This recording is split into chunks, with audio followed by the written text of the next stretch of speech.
Hello दोस्तों, welcome back to the channel जहाँ हम फोरेंसिक साइंस की हर छोटी बड़ी बातों को सिंपल और क्लियर बनाते हैं। आज हम बात करने वाले हैं काउंसलिंग प्रोसेस के लिए एंड एडमिशन प्रोसेस के लिए फॉर ऑल द कैंपसेस, यानी कि सारे कैंपसेस में कैसे सेंट्रलाइज काउंसलिंग होती है, कितनी सीट्स होती हैं और क्या क्या स्टेप्स होते हैं। स्टेप बाय स्टेप आपको डिटेल में बताऊंगा विद द प्रूफ। ठीक है, और वीडियो पे एंड तक बने रहना क्योंकि डिटेल वीडियो है तो थोड़ा टाइम लग सकता है। ठीक है, और एंड तक वीडियो में बने रहना। चलो हम वीडियो स्टार्ट करते हैं। सबसे पहले देखो काउंसलिंग क्या होती है। काउंसलिंग एक प्रोसेस होता है जिससे आपको सीट मिलती है, यानी कि आप किसी भी रिस्पेक्टिव कॉलेज में जाना चाहते हो। आपने जो एंट्रेंस एग्ज़ाम दिया है उसको क्वालिफाई करने के लिए आपने जो नंबर स्कोर किया है उसके बेसिस पे काउंसलिंग प्रोसेस होता है जिससे आपको सीट मिलती है। आप किसी भी कॉलेज के लिए देख रहे हो या फिर किसी भी कोर्स के लिए देख रहे हो, चाहे आप BSc criminology and forensic science के लिए देख रहे हो, बीटेक एमटेक के लिए देख रहे हो, BSc forensic science, BSc MSc forensic science के लिए देख रहे हो, बीबी एमबीए के लिए देख रहे हो, तो ये सारे प्रोसेस सब में सेम होते हैं। तो आप किसी भी स्ट्रीम से हो कोई फ़र्क नहीं पड़ता, ये वीडियो आप सबके लिए है। ठीक है, उसके बाद देखो जो काउंसलिंग प्रोसेस होता है वो सेंट्रलाइज काउंसलिंग के थ्रू होता है, यानी कि सारे कॉलेजेस की यानी सारे कैंपसेस की एक साथ होती है, यानी कि जो हमारे मेन कैंपसेस हैं और एफिलेटेड कैंपसेस हैं, सारे कैंपस की काउंसलिंग सेंट्रलाइज और सेम होती है, एक ही बार होती है। ठीक है, और ऑल कैंपसेस और एफिलेटेड कैंपसेस के साथ में होती है, मैं बता चुका हूँ। उसके बाद देखो कैटेगरी वाइज काउंसलिंग प्रोसेस होता है, यानी कि कैटेगरी वाइज पूरा काउंसलिंग प्रोसेस चलना है। चाहे आप किसी भी कैटेगरी से बिलोंग करते हो या फिर आपने कोई रिजर्व कोटा यूज़ किया हो, सीडब्ल्यू यूज़ किया हो, तब भी वो भी एक या सीक्वेंस में चलती है। जैसे जनरल हो गई, फिर ईडब्ल्यूएस हो गई, फिर ओबीसी हो गई, एससी हो गई, फिर एसटी हो गई, उसके बाद पीडब्ल्यूडी, उसके बाद हमारा रिजर्व कोटा की बारी आती है। तो कुछ इस तरह से हमारा प्रोसेस चलता है। उसके बाद देखो कैंपस की हम बात करें तो मेरे पास मेन कैंपसेस की मैं बात करूँ तो Gandhinagar, Delhi, Goa, Tripura, Bhopal and Dharwad campus present है। ठीक है, उसमें 40 सीट्स हैं, 40 सीट्स हैं सब में, और धारवाड़ में मेरे पास 60 सीट्स हैं, ये आपको ध्यान रखना है। ठीक है, अगर आपका स्कोर लो स्कोर है तो आप मेरे लो स्कोर सीरीज़ में देख सकते हो, मैंने 3 कॉलेजेस की ऑलरेडी बात कर चुकी है। ठीक है, और अगर आपका स्कोर अच्छा है और काफ़ी डिसेंट है तो आपको टॉप कॉलेजेस या फिर मिड कॉलेजेस मिल सकते हैं। टॉप कॉलेजेस में हमारे गांधीनगर और दिल्ली, गोवा आते हैं। मिड कैंपसेस में हमारा त्रिपुरा, भोपाल, और नीचे वाले कैंपस में धारवाड़ आता है, जो कि ब्लो कैंपस देखना है तो आप उसके लिए जा सकते हो। उसके बाद एफिलेटेड की मैं बात करूँ तो हमारा यूपी सिफ्स है। ठीक है, यूपी सिफ्स की मैंने बात कर रखी है। उसमें लगभग 75 सीट्स के आसपास देखने को मिलेंगी, चाहे आप यूपी सिफ्स ले लो, चाहे लॉयड ले लो। ठीक है, चाहे लॉयड ले लो आप, चाहे हमारा सेंचुरियन ले लो, सेंचुरियन यूनिवर्सिटी जो कि हमारी उड़ीसा में है। ठीक है, IRTE ले लो या फिर नारायण इंस्टीट्यूट ऑफ टेक्नोलॉजी ले लो, इन सब में 75 सीट्स के आसपास हैं। अगर आपका स्कोर बहुत ज़्यादा कम है तभी आप इन कैंपसेस की तरफ देखना। यूपी सिफ्स में थोड़ा ज़्यादा आपको स्कोर गेन करना पड़ेगा क्योंकि यहाँ पे सेंट्रलाइज और स्टेट काउंसलिंग के थ्रू होता है। ठीक है, उसके बाद देखो काउंसलिंग प्रोसेस होता क्या है आपको स्टेप बाय स्टेप मैं बताने वाला हूँ, तो वीडियो को ध्यान से देखना। सबसे पहला स्टेप क्या होता है, रिजल्ट आउट होना। अभी तक रिजल्ट आउट नहीं हुआ है, जैसे रिजल्ट आउट हो जाएगा आप अपनी मेरिट लिस्ट चेक करोगे, यानी कि मेरिट लिस्ट जो प्रोड्यूस की जाएगी ऑल ओवर इंडिया की रैंकिंग से और कोटा वाइज, यानी कि स्टेट जो हमारी कैटेगरी वाइज होती है, स्टेट वाइज नहीं, जो स्टेट क्या कहते हैं कैटेगरी वाइज होती है, यानी कि जनरल, EWS, OBC कैटेगरी, इस वाइज में ये आएगी और एक AIR वाइज भी आएगी। तो आपको दोनों चेक करनी है, सब एक साथ आपको मिल जाएगी, इनकी ऑफिशियल वेबसाइट पे प्रेजेंट होगी और आपको मेल भी आएगा। वो कैसा मेल आता है वो भी मैं आपको दिखाऊंगा। ठीक है, उसके बाद आपने मेरिट लिस्ट में अपना नाम चेक किया। ठीक है, मेरिट लिस्ट में अपना नाम चेक करना है, यानी नाम नहीं आएगा, एप्लीकेशन नंबर से आपको चेक करना पड़ेगा। आपने अपना एप्लीकेशन नंबर देख लिया, उसमें प्रेजेंट है, उसमें कॉल फॉर काउंसलिंग आ सकता है या फिर कॉल फॉर काउंसलिंग वेटिंग भी आ सकता है, दोनों चीज़ें उसमें लिखी रहेंगी। ठीक है, उसके बाद स्टेप 2 जो हमारा होता है, स्टेप 2 की अगर मैं बात करूं तो स्टेप 2 जो हमारा होता है वो इन्फॉर्मेशन रिगार्डिंग मेरिट लिस्ट का आपको मेल आ जाएगा, जैसे मुझे मेल आया था। ठीक है, ये 25 के आसपास मेरे को मेल आया था, तो ये इस प्रकार आपको मेल देखने को मिलेगा। उसके बाद आपको एक लिंक प्रोवाइड किया जाएगा जहाँ पे आपकी मेरिट लिस्ट आएगी या फिर वेबसाइट पे ही आएगी उनकी, तो ये चीज़ें आपको देखने को मिल जाएंगी। उसके बाद मैं स्टेप 3 के चलता हूँ, स्टेप 3 के ऊपर चलता हूँ, तो वो क्या कहता है, देखो इसमें जो मेल आएगा उसमें क्या लिखा रहेगा, important information, online counselling and admission process at NFSU। आपको NFSU जाना नहीं है, पूरा जो प्रोसेस होगा वो ऑनलाइन मेथड होगा। ठीक है, तो मीटिंग होगी तो आपको ज्वाइन करना पड़ेगा। आप जिस भी प्रोग्राम के लिए अप्लाई करोगे आपका प्रोग्राम का नेम आएगा। आप BSc MSc करोगे तो BSc MSc आएगा, BBA MBA करोगे तो BBA MBA आएगा। बीटेक एमटेक करोगे तो बीटेक एमटेक आएगा, या फिर आप क्रिमिनोलॉजी करोगे तो वही वाला आ जाएगा आपको। उसके बाद वहाँ पे डेट लिखी रहेगी और टाइम लिखा रहेगा। तो डेट एंड टाइम को आपको उसी टाइम पे आपको ज्वाइन करना है। वहाँ पे आपको डिटेल में बताया जाएगा कि किस दिन किस चीज़ की काउंसलिंग प्रोसेस होनी है, कैटेगरी वाइज, ठीक है। वहाँ पे आपको डिटेल में बता दिया जाएगा, आपको चेकआउट करना है और आपको एक लिंक प्रोवाइड किया जाएगा, यानी मीटिंग का जो लिंक होगा वो आपको प्रोवाइड कर दिया जाएगा, ठीक है। उसके बाद कुछ इंपॉर्टेंट डॉक्यूमेंट भी रिक्वायर होती है, और आपको जब आप काउंसलिंग प्रोसेस में बैठोगे तो ज़रूरी नहीं कि आपको सीट मिल जाए, बट सीट 100% मिलने का चांसेस होते ही होते हैं अगर आपको मेल आया है तो।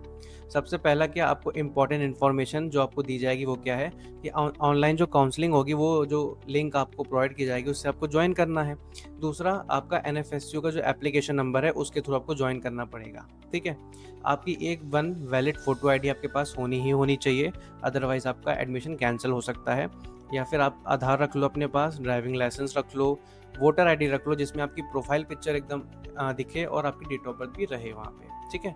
तो ये चीज़ें कंफर्म कर देती हैं कि वो आपकी वैलिड फ़ोटो आईडी है। दूसरी चीज़, जब आप एडमिशन के लिए बैठोगे तो काउंसलर आपसे अटेंडेंस आपकी जब मार्क करेगा तो आपको अटेंडेंस मार्क करवानी है प्रेजेंट के फॉर्म में।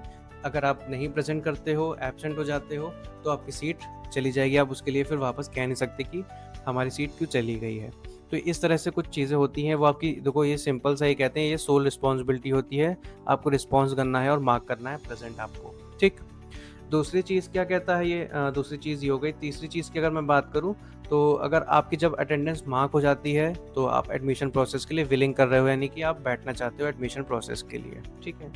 उसके बाद जब आप फेल होते हो यानी अटेंड नहीं करते हो काउंसलिंग सेशन, तो आपकी जो सीट होती है वो आपको वापस नहीं मिलेगी, यानी आप क्लेम भी नहीं कर सकते हो कि हमने अटेंडेंस क्यों नहीं मार्क करवाई या फिर जो भी है, क्योंकि वो आपकी सोल रिस्पॉन्सिबिलिटी है प्रेजेंट होना।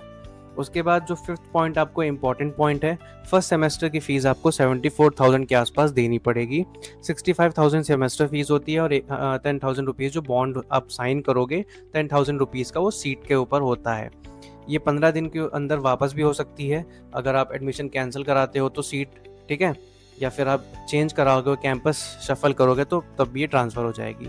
बट 15 दिन के अंदर करते हो तो आपकी फ़ीस वापस मिल जाएगी, नहीं तो डिडक्शन होना चालू हो जाएगा, ठीक है। तो ये कुछ होता है, जब आप पेमेंट कर दोगे पेमेंट लिंक पे तो आपको प्रोविजनल एडमिशन लेटर आपको मिल जाएगा, ठीक है। जैसे ही आप करोगे आपको प्रोविजनल एडमिशन लेटर जो होता है वो आपको प्रोवाइड कर दिया जाएगा। उसके बाद आपको ईमेल चेक करना है, आपको अपना ईमेल चेक करते रहना है चीज़ों को, तो ये चीज़ें आपको देखने को मिलेंगी। आपको ई ट्रांजैक्शन अपना ऑन रख करके पेमेंट करना, नहीं तो पेमेंट फेल होने के ऑप्शंस बन जाते हैं, ठीक है। उसके बाद जो रिसिप्ट होगी वो आपके पास मेल पे ही आ जाएगी। उसके बाद जो हमारा फोर्थ स्टेप है वो क्या कहता है, देखो appear on the counselling process. आपको काउंसलिंग प्रोसेस में अपीयर होना है, वो भी कैटेगरी वाइज जो होती है होगी। पहले जनरल की होगी, फिर EWS, फिर उसके बाद OBC, SC ST PWD and arm forces, या फिर जो भी कोई स्टेट कोटा, यानी कि कोई रिजर्व कोटा होगा, यानी आर्म फोर्सेस कोटा हो गया। बहुत सारे कोटास प्रेजेंट है तो आप देख लीजिएगा, उसके हिसाब से होगी। दूसरी चीज़, ये राउंड फर्स्ट हुआ है अभी, ठीक है, ये राउंड फर्स्ट हुआ है और रीशफलिंग के बाद ही राउंड सेकंड होता है। अभी रीशफलिंग नहीं आई है तो राउंड फर्स्ट ही अभी चल रहा है, ये आप ध्यान में रखना, अभी राउंड सेकंड नहीं हुआ है। उसके बाद आपके पास आधार कार्ड होना चाहिए, मैं पहले बता चुका हूँ, वैलिड ID होनी चाहिए। उसके बाद स्टेप 5 जो कि बहुत इंपॉर्टेंट स्टेप है, इसको ध्यान से सुनिएगा।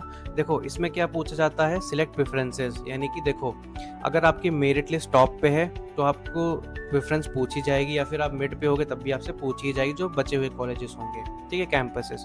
सबसे पहले अगर मान लो आपके 85 के आसपास मार्क्स हैं और आपको गांधीनगर भी मिल सकता है, गांधीनगर भी मिल सकता है और दिल्ली कैंपस भी मिल सकता है, ठीक है, आपको दोनों कैंपसेस मिल सकते हैं, ठीक है। बट आपने क्या चुना, आपने चुना यहाँ पे दिल्ली कैंपस को चुन लिया, ठीक है, दिल्ली कैंपस को आपने चुन लिया और गांधीनगर को आपने क्या रखा, प्रेफरेंस रखा, ठीक है, प्रेफरेंस रखा। तो आप रीशफल के टाइम इसको रीशफल भी कर सकते हो, ठीक है। तो ये चीज़ आप ध्यान रखना, आपको प्रेफरेंस अपनी बतानी पड़ेगी, आप रीशफल के लिए भी जा सकते हो, आपको पहले से बोल देना है उन्हें कि हम रीशफल करेंगे, ठीक है। ये चीज़ें हो गई, एक ऑप्शन ये बनता है। दूसरा ऑप्शन क्या बनता है मैं आपको बता देता हूँ, एक मिनट आप ध्यान से सुनना है। दूसरा ऑप्शन क्या बनेगा, देखो आपकी पहली प्रेफरेंस थी गांधीनगर, दूसरी प्रेफरेंस थी आपकी यूपी सिफ्स, ठीक है, यूपी सिफ्स आपकी दूसरी प्रेफरेंस थी। बट आपके मार्क्स जो हैं वो 60 के आसपास हैं, तो 60 के आसपास आपको गांधीनगर तो नहीं मिलने वाला, बट यूपी6 तो आपको मिल गया है, ठीक है। बट आपने कहा है कि हमको रीशफल करना है, तो जब आप रीशफल के लिए उनसे कहोगे तो वो क्या करेंगे, आपका गांधीनगर को सेकंड प्रेफरेंस बना देंगे और यूपी6 को फर्स्ट बना देंगे। बट जब आप रीशफल में बैठोगे, यानी कि जब रीशफल प्रोसेस होता है उसमें जब आप बैठोगे ना रीशफल में, तब क्या होता है, अगर गांधीनगर में कोई सीट है तो यूपी6 से वो रीशफल हो जाएगी, यानी कि जो आपकी फीस आप पेमेंट करोगे वो गांधीनगर को ट्रांसफर हो जाएगी, आपकी सीट गांधीनगर में चली जाएगी। तो इस तरह से रीशफल का ऑप्शन देखने को मिलेगा, जो कि बहुत अच्छा प्रोसेस होता है, जो गांधीनगर या फिर और कैंपसेस के लिए, सारे कैंपसेस के लिए अवेलेबल होता है। ये चीज़ आप ध्यान में रखना। बट एडमिशन होने के बाद 15-20 दिन होने के बाद आप सीट कैंसिल या फिर कैंपस ट्रांसफर नहीं कर सकते हो, ये बात को आपको ध्यान में रखनी होगी, ठीक है। तो आपको कॉलेज चूज करना है और लॉक करना है। ये चूज आपको लॉक तभी करना है जब आपको 100% हो कि हम मुझे यही कॉलेज चाहिए, तभी आप उसे लॉक करना, नहीं तो आप रीशफल के लिए चले जाना, ठीक है। उसके बाद आपको पेमेंट करनी पड़ेगी, चाहे आप कोई कॉलेज चूज करो या रीशफल में बैठो, आपको पेमेंट करनी पड़ेगी। और उसके बाद अगर आप एनएफएसयू के लिए जा रहे हो तो आपको document throughout the mail करने पड़ेंगे, तुरंत ही मेल कर देने पड़ेंगे, ये चीज़ आपको ध्यान में रखनी है। उसके बाद रीशफल इफ वांट, मैंने आपको ऑलरेडी बता दिया है कि रीशफल कब करना है, जब आपको कैंपस चेंज करना हो या फिर आपको गांधीनगर चाहिए, दिल्ली कैंपस चाहिए, अदरवाइज अदर कैंपस के, तो आपको रीशफल में जाना चाहिए, ठीक है। तो मैंने रीशफल नहीं किया था, मुझे यूपी6 चाहिए था तो मैंने यूपी6 को ही ले लिया। तो आपको अगर गांधीनगर चाहिए, आपके मार्क्स कम है, तो आपको वेट करना पड़ेगा, रीशफल में बैठना पड़ेगा कोई भी कैंपस लेने के बाद, अगर आपको चाहिए तो, ठीक है। तो ये डिटेल में मैंने आपको काफ़ी चीज़ें बता दी हैं। आई होप ये सब आपको समझ में आई होंगी और ये आपको सब कुछ हेल्पफुल लगेगा। उसके बाद कैंपस विजिट करना पड़ेगा, आपके जो डॉक्यूमेंट है उनको वापस से लेके आप जाओगे वहाँ पे वेरिफिकेशन के लिए, जब एडमिशन के लिए आपको बुलाया जाएगा, यानी कि वेरिफिकेशन के लिए जब आपको बुलाया जाएगा फॉर द एडमिशन, यानी सीट को कंफर्म करने के लिए। आपकी सीट तो ऑलरेडी कंफर्म हो गई पेमेंट के बाद, बट उसके बाद वेरिफिकेशन होगा कि डॉक्यूमेंट सही है कि नहीं। उसके बाद ये कुछ इंपॉर्टेंट डॉक्यूमेंट्स हैं जो कि रिक्वायर होती है आपको एडमिशन प्रोसेस के लिए, जो कि मैं आपको एकदम शॉर्ट में बता देता हूँ।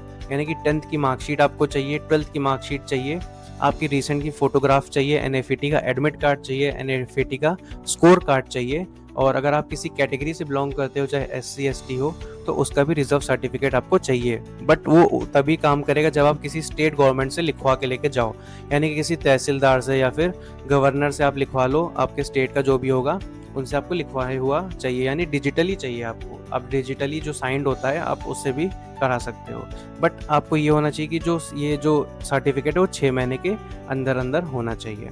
उसके बाद कोई भी आइडेंटिटी कार्ड आपके पास होना चाहिए, आप आधार कार्ड ले सकते हो, voter ID, passport, ration card, कुछ भी रख सकते हो। उसके बाद ओरिजिनल डॉक्यूमेंट जो कि सबमिट होंगी कॉलेज में, वो क्या क्या होनी चाहिए, ट्रांसफ़र सर्टिफिकेट, TC आपकी कॉलेज स्कूल की जब आपने छोड़ा होगा तो, माइग्रेशन सर्टिफिकेट लगेगा, कैरेक्टर सर्टिफिकेट, ये भी आपको स्कूल बना के देता है। माइग्रेशन अगर CBSE से हो तो माइग्रेशन आपको प्रोवाइड किया जाएगा। ईयर गैप इफ़ अवेलेबल, अगर आपने ड्रॉप लिया है नीट के लिए या किसी चीज़ के लिए, तो आपने ड्रॉप लिया है उसको आपको एक पेपर पे लिखवाना पड़ेगा, यानी कि एक स्टैम्प पेपर होता है, उस पर आपको लिखवाना पड़ेगा कि आपने क्यों किया है, और साइन बाय लॉयर, यानी कि जो भी कोई तहसीलदार होगा उससे आपको साइन करवाना पड़ेगा वहाँ पे, ठीक है, आपके जो रिस्पेक्टिव एरिया या फिर सिटी का होगा।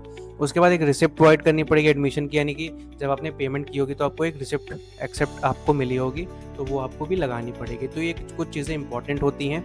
और अगर आप OBC SC ST से हो तो मैंने वहीं जो कहा, तो आपको ध्यान में रखना है कि जो आपका कॉम्पिटेंट अथॉरिटी से आपको जो सर्टिफिकेट प्रोवाइड है वो सैंक्शन होना चाहिए आपकी स्टेट से।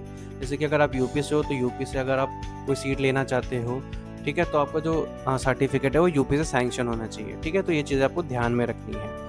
और कोई अगर आपको कोई डाउट है तो प्लीज़ आप मुझे बताइएगा। और उसके बाद अगर मैं हॉस्टल की बात करूँ तो हॉस्टल में आपको कुछ ज़्यादा प्रोवाइड करने की ज़रूरत नहीं है, बस आपको उसकी हॉस्टल फ़ीस देनी पड़ती है, जो कि कॉम्पिटेंट होती है, आपको देनी है। और एक चीज़ ध्यान में रखना, हॉस्टल जब आप लेना तो ध्यान में रखना ये चीज़ें कि हॉस्टल का रूम आप अच्छे से विजिट करना तभी लेना, नहीं तो कभी कभी क्या होता है डर्टी और गंदे रूम्स प्रोवाइड किए जाते हैं। तो ये कुछ अच्छी चीज़ें थी। अगर आप यूपीएससी में लेना चाहते हो तो यहाँ की पूरी कंडीशन बहुत अच्छी है। मैंने यूपीएससी पे 2 डेडिकेटेड वीडियो बना के रखे हैं, कैसे एडमिशन प्रोसेस होना है सब कुछ। और ये जो वीडियो है डिटेल में मैंने बनाया है ताकि आपको काउंसलिंग प्रोसेस में कोई दिक्कत ना हो। सारी चीज़ों को एकदम डिटेल से आपको बताया है मैंने। तो अगर वीडियो आपको पसंद आया होगा तो please like, share and subscribe ज़रूर करिएगा। ठीक है, थैंक यू।